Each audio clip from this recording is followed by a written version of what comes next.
Let's talk about The Knight by Gene Wolfe. It's the first part of the Wizard Knight duology, which is probably the last super major work. It's from 2004, but the last super major work that he wrote. He did write for 15 more years. He had one posthumous novel published. I'm very interested in all those. I haven't read them. But they're talked about less, basically, on a scale. The Wizard Knight is fantasy. It's high fantasy. And Knight is the first part, and Wizard is the second part. It's offered, the comparisons the publisher offers are to the Once and Future Kings or A Wizard of Earthsea. The Once and Future King, did I say the right thing there? The reviews are Neil Gaiman. His book is important and wonderful. Tad Williams. Wolfe's version of fairy is both elusive and elusive, beautiful and fatally glamorous. Washington Post. Wolfe should enjoy the same rapt attention we afford to Thomas Pynchon, Toni Morrison and Cormac McCarthy. And the front is Ursula Le Guin's famous Wolfe is our Melville quote.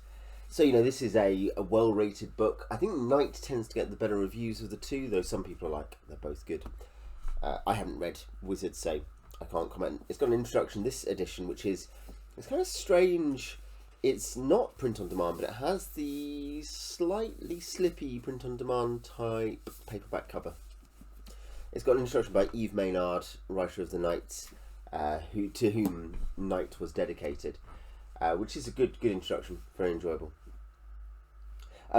It is about a boy called Abel.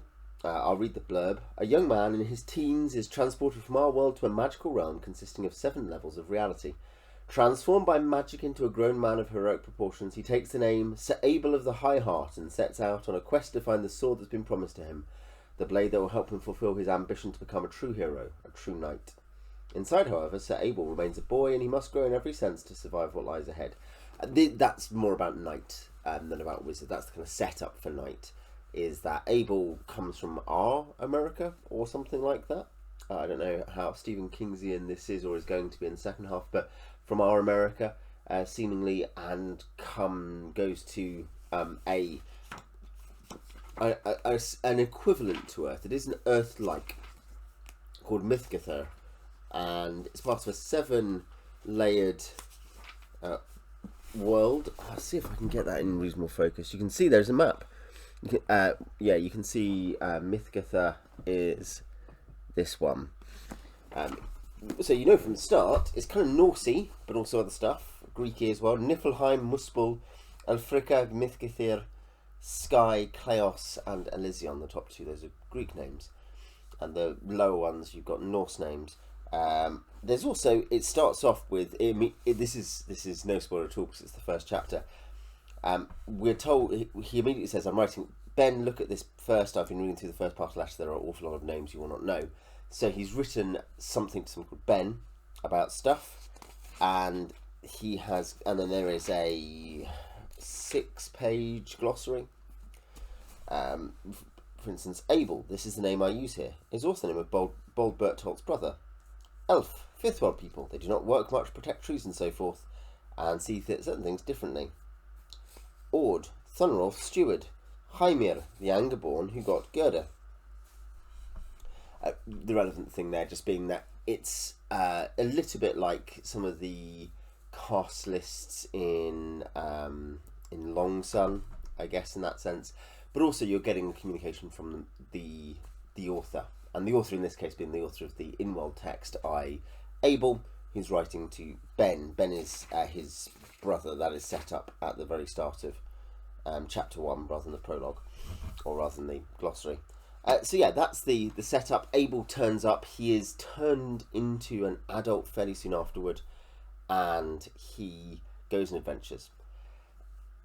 It is, I thought it was a really good book, basically. I thought that there is, maybe it was about, I was ill when I started reading it, but I think there may be a classic slight Wolfean pacing thing in the second fifth of the book, or the first quarter, or the second quarter, or something. Just somewhere through the start where there's a certain rhythm being picked up, and I think some of that has to do with the way the voice of Abel is used, who is the first-person narrator, so like in Wolfean terms like Severian in New Sun, or like Holly in Pandora. You have a first-person narrator who you have to try to track and isn't telling all the stuff straight away, doesn't always make things clear. Abel's an interesting contrast if you're a wolf person to Severian and to Holly, because what might make him unreliable, and it's a big thing with Wolfe about what the unreliability of the authors mean, the in-world narrators authors means, what it might be about. The debate, by the way, is to some degree, in when you read kind of discussions about this on Wolfean Reddit / Gene Wolfe or Earthlist stuff, are all these characters that he's writing profoundly evil, satanic people who are lying all the time and attempting to actively trick and mislead the reader to hide their mass murders. I'm not joking. That's pretty common. Or is it not? I'm very much on the not. That's not a spoiler discussion point about this book or any other book, but that there's a way in which you can trust the authors, but you have to accept that their perception of what they want to say and how they're trying to communicate a story to you, or whatever the story is, might be very different to what you want to know. And with Abel, I think there's a thing in the voice where you have to get used to the fact that there's a kid telling you stuff.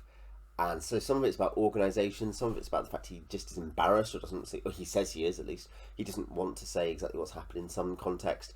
His organisation of things is unusual.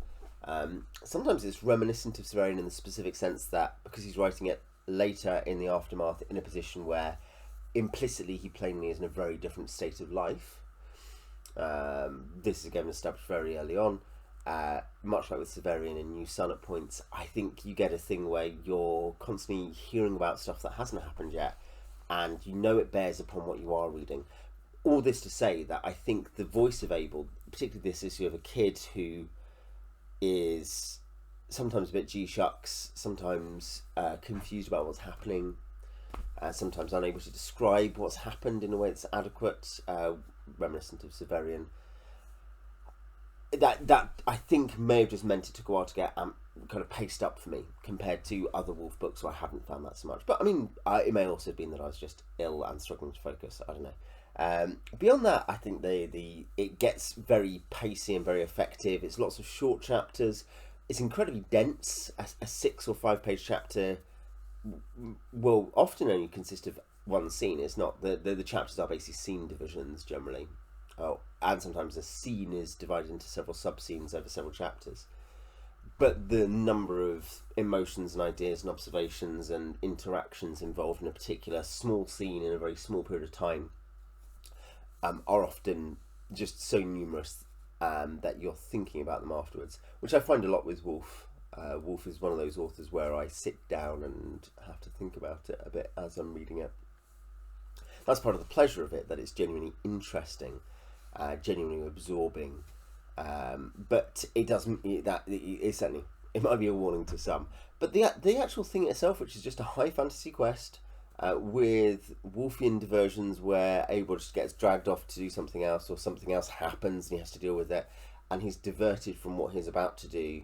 Again, very typically Wolfean. There is a way in which this is a sort of Gene Wolfe's greatest hits, but in just this completely different place.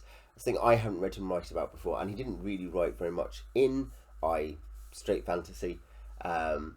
It's incredibly good world building and invention. It's much clearer world building and invention than in some of the solar cycle stuff.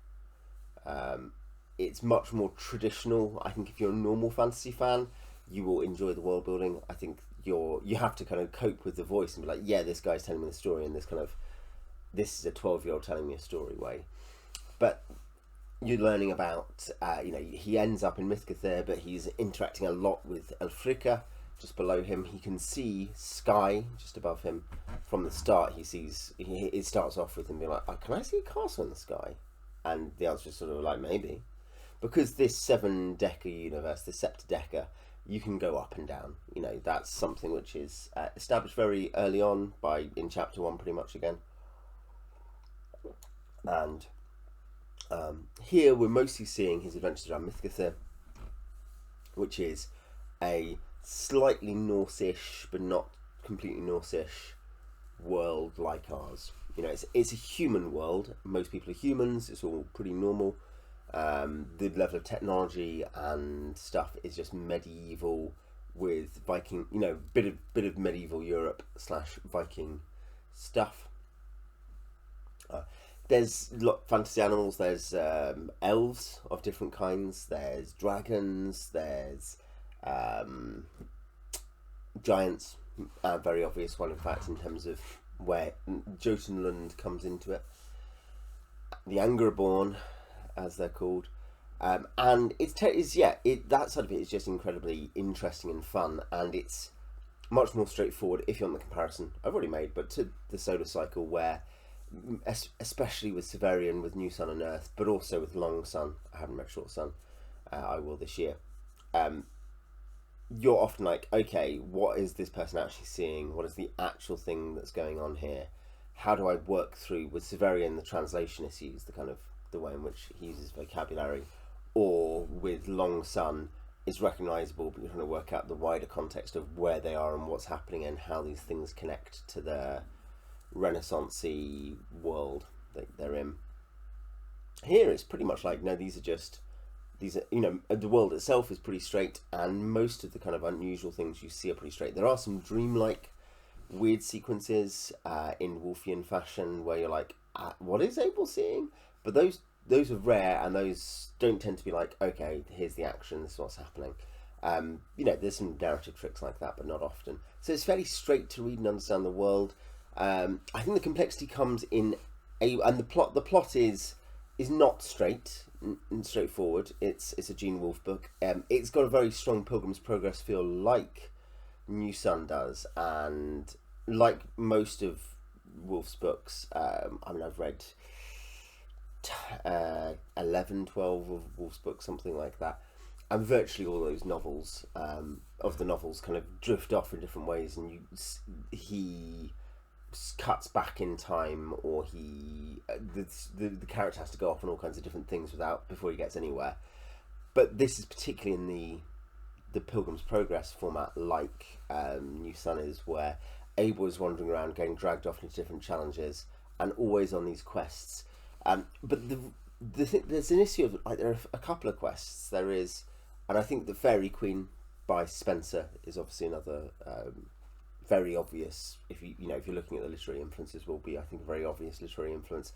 So is Paul Anderson. There is a gag. I'm going to spoil the gag. It's not really a gag. It's a one-liner, but where there's a reference to Paul Anderson, where they're talking about painting devices on shields, and this guy came in. It's a really expensive job. He wanted 3 hearts and 3 lions. So there's stuff like that. Anderson is obviously an influence. I imagine to some degree Tolkien will be as well, given Wolfe's enormous debt to Tolkien in general, but Fairy Queen certainly. But there's the thing between, like, does he choose love and where he's found enlightenment, or does he choose and what I mean is, here, these are sometimes okay, you can do the same path, but sometimes he's got to pick between these things to do with personal understanding and enlightenment, and the path of the knight, of becoming, and this is very like some of Wolfe's other themes too, particularly Severian, becoming a better person, basically, becoming a more complete and virtuous person. And that these sometimes may seem to be identical objectives, sometimes they might seem to be different, and Severian is constantly having to decide, Abel is constantly having to decide whether to do the right thing, or what right thing to do. So there is a real issue about growing and maturity, which is fresh for me in Wolfe's books. It's a very interesting thing, and that's where this kid-like voice does actually work really well on the whole, because of the kind of, that he's having to grow, and he's admitting his flaws and weaknesses, and he's admitting how he struggled with a thing, or how he needs to explain something even though it's hard and he doesn't really want to.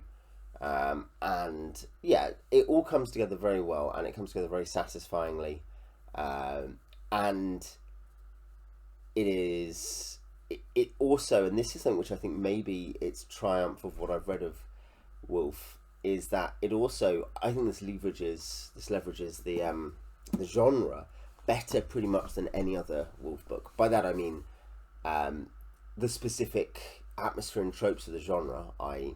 of fantasy, high epic fantasy particularly, it is able to use those for atmospherics and for power, and he knows how to do it in a way that he's always good at. Actually, Pandora is a great example of that. This incredible pastiche of Nancy Drew that's covering darker, weirder stuff. But here, I think it's that it integrates and it completes it. It's something where, it fulfills the thing itself without. It's not there to subvert it. It's there to discover it. And I just greatly enjoyed it. I think the characters are strong. I think the action is strong. I think the journey, and one thing Wolfe is always good at is you go somewhere and you meet people for 1 or 2 chapters and they're important to you and you care about them. But the supporting cast is very strong. Abel is maybe, I'm not sure, but Silk probably still is, but Abel may be my favourite Wolfe hero I've read. And the world is as accomplished as anything else he's done, and the plot is fascinating and interesting, but you gotta understand his devices, or you gotta be patient with your non-understanding at least. It's often written nicely as well, though the voice, though some of that is because it's the voice of a 12-year-old, it's naturally limited by the voice it's in. Yeah, I enjoyed it a lot. I'm going to read Wizard next month, maybe, or April or something. I forget exactly when I said. I'm looking forward to it. Like I say, some people are like, it's not as good as Night. Other people, as I say, are like, no, it's as good as Night. So I'm up for it either way. If it's a disappointment, it's a disappointment, isn't it? But yeah, if you've read it, I'd love to know what you think, and I will see you next time.